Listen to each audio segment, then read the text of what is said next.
It's like when you pay to park, it's all based on how many open slots are there. So it's, what do you freaking call that? I know what you're talking about. It's yes.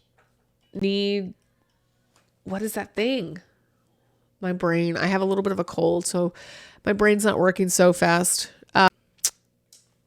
Need and Availability. No, but like, what's the sales where it's like, it's Paul.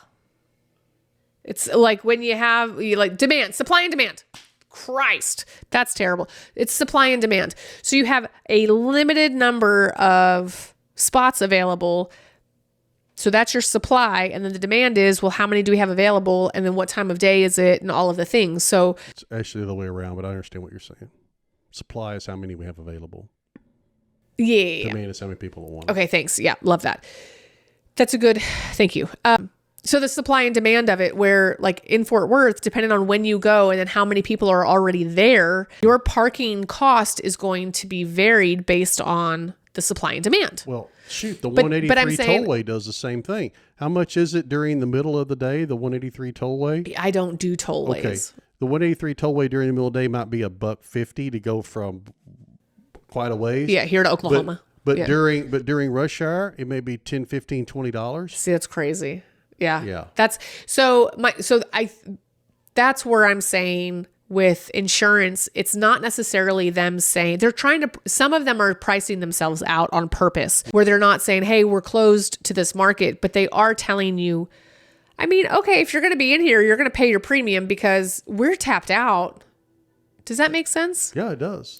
That's all I'm saying, is that sometimes it's not out of bad faith. It's not trying to rip off the client. It's not trying to do any of these things. It's just saying, hey, I'm so sorry, but you just came a little bit later to the party than the last 2,000 people that joined us. No, the company we used to both work for did that a lot. That's where I learned that. It was based mostly off zip code.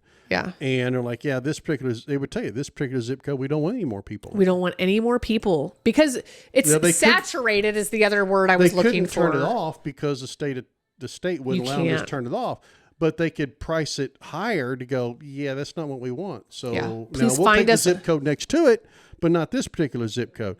So that's a good thing about it being an independent agent, an independent broker, is we can go, hey, this company doesn't want you, but this company likes you. Yeah, not right now, but we can try in a year. In 2 years, I mean. And and that's the same thing with apartment shopping. You think about that. Like it's all about timing. How many apartments do they have available?